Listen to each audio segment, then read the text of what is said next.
Good evening. I'm Jack Bradley, filling in here for Steve Lance, and we're almost 2 weeks away from choosing a new president. Today, former President Donald Trump is in the battleground state of North Carolina, surveying damage from the hurricane. Let's take a look in with NTD's David Lamb in the field. So I'm in Asheville, North Carolina, and in a little bit I'll show you a close-up of the damage behind me where Hurricane Helene impacted 25 counties in the western side of the state. Now, Trump today spoke to the press, faith leaders, and residents. He talked about voting, safety, and rebuilding as well. And before we get to his remarks, the State Board of Elections just said on Sunday that over 1 million ballots were received just for early voting within 4 days. Let's take a listen to Trump's speech. Voting is the least of it right now. They got to vote. They want to vote because it's very important, but they have to survive. That's why I can't believe the early voting. I mean, the early voting is records. I can't, when they told me that, I was shocked. I got a call from Michael Watley. He said, "Sir, you're not going to believe this, but they're setting records in North Carolina voting. The communities were ravaged and destroyed. We're praying for you, and we will not forget about you. We will never forget about you. We're going to be working with you for a long time to come to get it back together." What we're seeing here is the remains of Moe's Southwest Grill, one of the many restaurants and buildings that's been devastated by Hurricane Helene. So you can see tables, chairs, and furnishings just tossed around because of the flooding. Now, telephone poles and light poles have been knocked down as well. Now, earlier I spoke to some residents and voters right outside of one of Trump's press conference, and this is what they have to say. Well, I'm voting for him, and I appreciate him coming to our neighborhood to support us. I've prayed for Joe Biden. I've prayed for Kamala. I want them to succeed, but it has made it more difficult. Gas prices have just gone way up, and it's much harder for people to live. So it's been rough.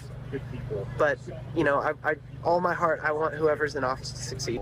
We're super excited. I know he is. I told him he wasn't going to be able to get close to him for anything, but he could at least get a glimpse of them. But the hurricane that happened and the hot commodity stuff is like doubled in price. When you do go into a store, normal water is like $3-4 in a store. Now it's anywhere from 8 to 10.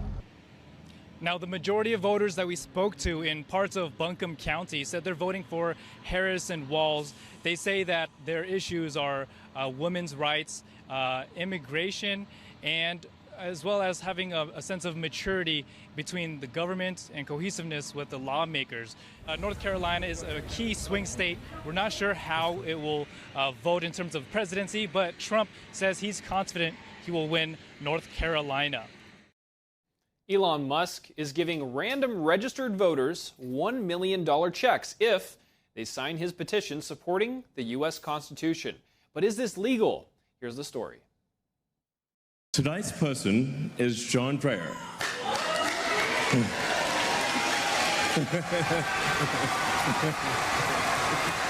Billionaire tech magnate Elon Musk is giving voters $1 million checks every day until Election Day. All right.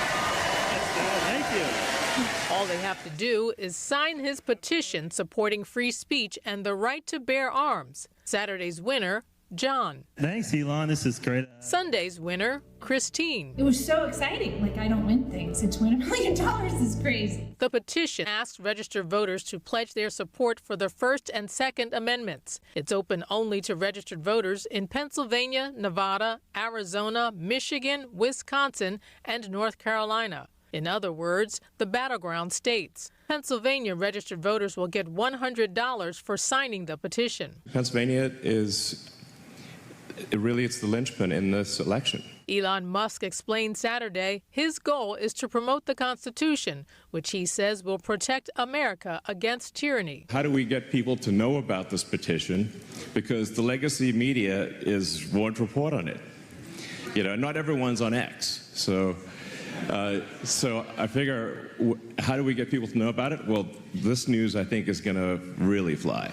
Pennsylvania Governor Josh Shapiro questions the legality of Musk's petition. It's something that law enforcement could take a look at. The DOJ Election Crimes Manual says an offer may be illegal if it is intended to induce or reward the voter for engaging in one or more acts necessary to cast a ballot. The Voting Rights Act of 1965 says whoever pays or offers to pay either for registration to vote or for voting shall be fined not more than $10,000 or imprisoned not more than 5 years. Clearly, this appears to be something that sort of crosses the line. Former Pennsylvania District Attorney Matthew Mangino says Musk isn't directly paying people to vote for Trump, but there is an implication. He's asking people who are registered to vote to sign a petition to say that they're committed to the First and Second Amendment. We know that the Second Amendment, is often a strong issue for Republican voters. Mangino says Musk may wind up paying a small fine, but if he continues after being warned, the penalties could increase. The so-called Central Park Five have filed a federal lawsuit against former President Trump, alleging he made false and defamatory statements about their 1989 case during last month's presidential debate. During the debate with Vice President Harris, Trump claimed that the men had pleaded guilty and were involved in the assault and killing of a woman in Central Park. But the lawsuit asserts that all 5 men maintained their innocence, pleaded not guilty, and that no victims were killed in the attack. The 20-page filing highlights past comments by Trump, including 2013 tweets and a 2014 editorial in which he called their settlement with the city a disgrace. The plaintiffs, now in their 50s, say that Trump acted with reckless disregard for the truth. The men are seeking both compensation and punitive damages. They also claim Trump's remarks caused emotional distress and placed them in a false light. But the Trump campaign spokesperson, Stephen Chung, dismissed the lawsuit as a distraction and election interference. Vice President Kamala Harris visits 3 swing states in one day. She was joined by Republican and former Congresswoman Liz Cheney at all 3 events. NTD correspondent Jason Blair joins me now in the studio to bring us the latest. Jason, what can you tell us about Harris's ambitious run today? Yeah, Jack, she did have quite an ambitious run. It was very similar to what she did just in the other day. And on Friday, she visited 3 places in Michigan, except this time she went to 3 different states. And as you said, she was joined by Liz Cheney. Now, their first stop was in Chester County, Pennsylvania, and it was more of like a moderated talk. It was moderated by Sarah Longwell, who's a Republican and founder of the Republican Accountability Project. And they basically, sat down and asked some questions to both of them. And I do have some clips from their first talk earlier this morning. Have a look. In certainly recent history, a very clear choice and difference between the 2 nominees.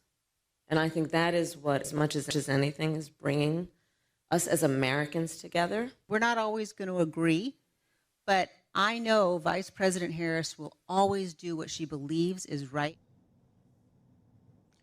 Yeah, so during the event, attendees were also able to ask questions. There was one woman there at the first one in Pennsylvania, and she asked Harris, she said that she was simultaneously taking care of her 7-year-old son and her 72-year-old aging parent who is in a nursing home. And she asked Harris, what her plan was to help people out like her when the cost of doing this has been rising quite a bit. And this is what Harris had to say back.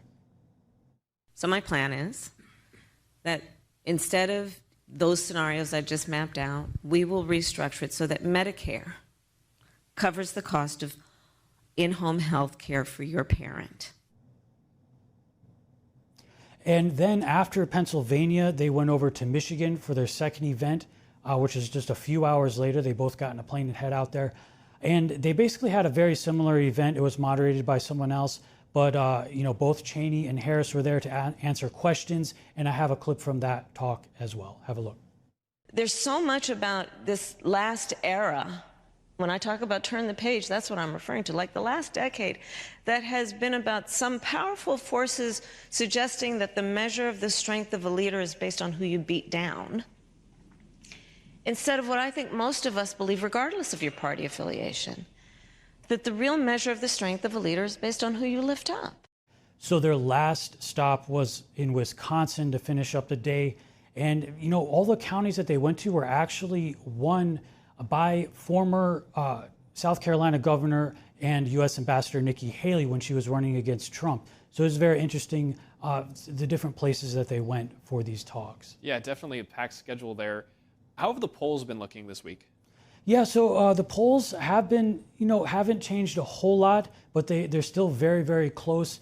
All the swing states are showing both the candidates within 2% of each other. That's a little bit of a change from 1% not that long ago. However, it has shifted a little bit with Trump leading actually in all of the swing states, all 7 of them, mostly by less than 1%, but a couple of them he's up by almost 2%. And TD's Jason Blair, thank you very much. Thank you. Thank you for watching the Capitol Report. If you want to see our full broadcast, check us out at epochtv.com.